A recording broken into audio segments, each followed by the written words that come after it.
Hello friends, welcome to the next part of this JavaScript lecture series, and in this lecture we are going to start our next and very important topic, which is called as DOM. And in this lecture we are also going to explore some DOM manipulations and their starting part. Okay, so first we have to understand what is the meaning of this DOM. So DOM actually stands for Document Object Model. And if you remember, we have also discussed this part in the lecture number 1 of the JavaScript, where we have provided you the glimpse of how DOM actually works. Okay, so this document object which we have written here actually represents the complete HTML document. So in browser, this document object represents the HTML document, and when this HTML document is loaded in the browser, it becomes the document object. We can also say it like this, that when an HTML document is loaded inside the browser, it becomes the document object. Okay, we can also say this. So whether we say that this document object represents the HTML document, this is also correct. Or we can also say this, when HTML document is loaded into the browser, it becomes document object. And we have to remember this thing, that this document object is actually the root element of this HTML document. Okay, so this document object actually contains certain properties and methods that can be manipulated with the help of JavaScript. Okay, so if we see at the detail of these properties, then we'll know how this document object model actually works in JavaScript. So at the very beginning, it all starts with window. So it's a kind of hierarchy that JavaScript actually maintains for its engine. So it's initially at the first level, it has windows, or it's a window, and then at next level we have document that is loaded into the browser.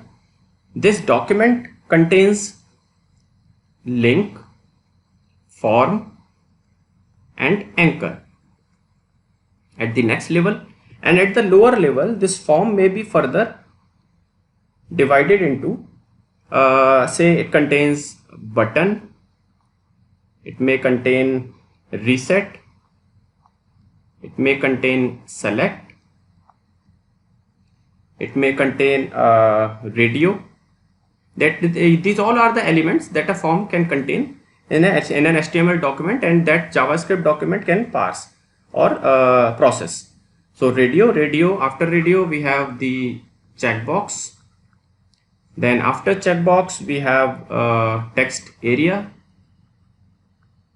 and after the text area we have our text. Okay, and this select may also contain the options, because in a select box we have to select one option, so it may contain options.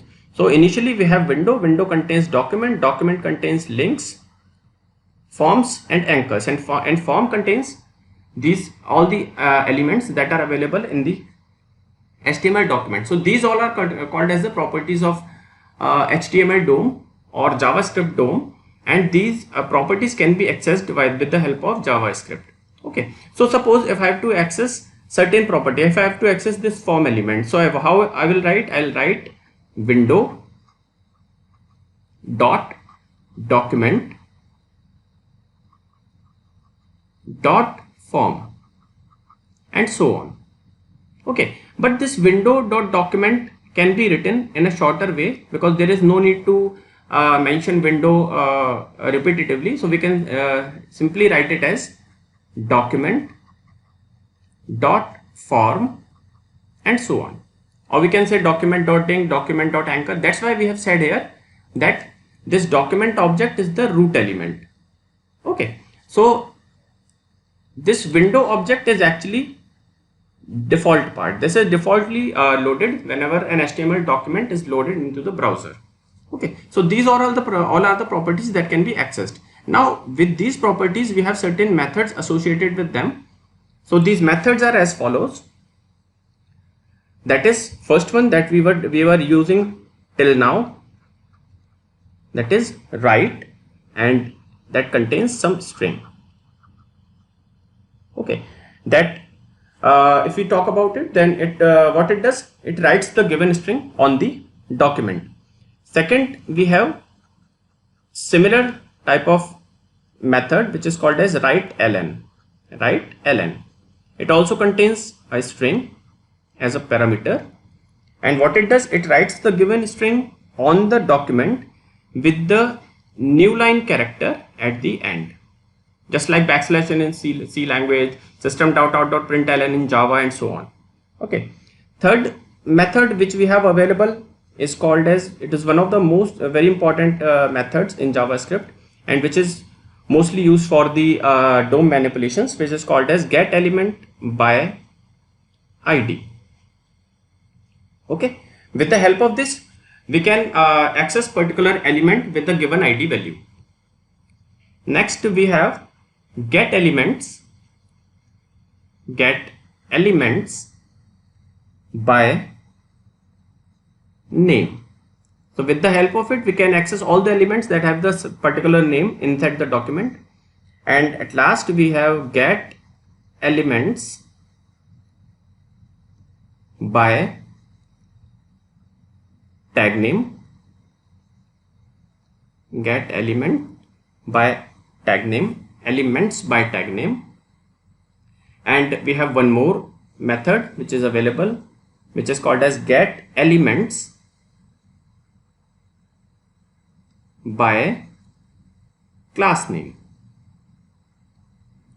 So we'll take a look at all of these defined methods in our upcoming lectures, that how we can use these methods and how we can access the properties of the DOM using these methods. Okay, so in this lecture we are going to demonstrate a very basic example of DOM manipulation. So to explain this, I'm coming to my programming part. So let us say I want to access a particular field value from the document object. Okay, so to understand that, first I have to create a particular form inside my body. So I'm creating in form, so I'll say form, and instead of action I'll take its property as name or attribute, and I'll write its name as, say, user form or U form. Now this user form, say it contains a text box. So I'll say enter name, that is I'm using it as a label, and then I'll say input type equals to, I want to take it as a text box. So input type equal to text, and I said name equals to, say I'm taking it as f name.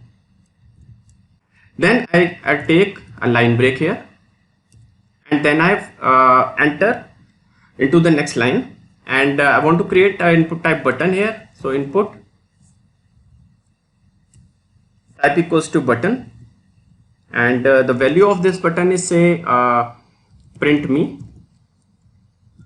Okay, and what this button does, so this button actually calls a method, and say that method name is myFN1. Okay, so if I refresh my page, you can see we have a form which contains enter name, and it has a button named as print me. And one more thing that we can add in our text box, that is placeholder, and I can also write a message, my message here, that is enter your name here. Okay, now if I use this placeholder, what it does, if I refresh, you can see it has a predefined string inside my text box, but when I start writing, it actually goes out. Okay, so this is my simple HTML document. Now I want to write this method myFN1 inside my script. So I'll write a function named as myFN1. Okay, now what this myFN1 actually works, I wanted to take the username inside a variable name. So how I will access this text box value? Now you can see this text box, as it is loaded inside the browser, it becomes the document object. So first I need a root element, that is document. Okay. Now this document contains, if we see, this document contains a form which has a name uform. So I'll call document.uform. Okay. So this document contains a form uform. Now this uform contains a text box which has the name fname. So I'll say uform dot fname. Okay. So what is the hierarchy I'm following here? You can see, if I go back to my diagram, so I'm entering document dot my form name and dot particular element. So document dot uform, this uform contains the fname, and I want to access fname's value. So I'll write fname dot value. Okay. Then I can generate a message using this value. So I'll say alert, I'll say hello, I'll concatenate it with the variable name. Okay. So var name equals to document.uform.fname.value. So whatever I write it, if I click on the print button, it should generate an alert. Okay. So I refresh my page. If I say here iTechnica, now if I write iTechnica inside it, and if I click on print me, you can see it is generating hello iTechnica message. Okay. So what we have done here, we have accessed this form elements, fname elements value. Okay. Or indirectly we can say it in the layman language that we have accessed this text box value. Okay. And we can perform so many operations using this. Suppose if I say that after accessing the value, you have to take the value and update inside this also. So I'll say similar, that is dot uform dot fname dot value equals to hello, then it should be concatenated with the name. Okay. So what I'll do, if I refresh my page, if I enter the data here, now on click button, what it should do, it should access the names, this value inside the name variable, and then this name should be concatenated with hello, and it should update the value inside it. So if I click print me, then you can see it has changed the value of the text box, that is hello iTechnica. Moreover, I can do, suppose if I say name dot to uppercase, I want to convert it into the uppercase. Okay, this is a string method. So if I refresh it, if I say iTechnica, and if I click on print me, now you can see it has taken the value and it has concatenated with it the value with the hello keyword, and also it has converted the iTechnica value into the uppercase one. Okay, so this is a very simple example how can we access the document elements using the DOM model and how we can manipulate them. Now in the next lecture we will talk about the methods that we have discussed before in the lecture, that is get element by id, get element by class name, by tag name, and so on. Okay, so this is it for now. If you have any doubt, you can ask in our comment section, and to support us, kindly subscribe our channel. Thank you so much.